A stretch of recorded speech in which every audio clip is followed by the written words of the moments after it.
টেলিভিশনের পর্দায় কুসুম হিসেবে যাকে দেখছেন সেই তনিষ্কা তিওয়ারি বাস্তব জীবনেও একদম আলাদা লেভেলের পরিশ্রমী।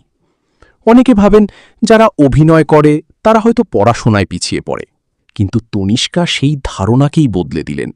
মাধ্যমিক পরীক্ষায় ৭৯% নম্বর, শুধু পাশ নয়, একেবারে ফার্স্ট ডিভিশন, সঙ্গে ২টি বিষয়ে লেটার। আর এই সাফল্য এসেছে কিভাবে? সকালে উঠে পড়াশোনা, তারপর সারা দিন শুটিং, ফাঁকা সময় পেলেই বই, এটাই ছিল তার রুটিন।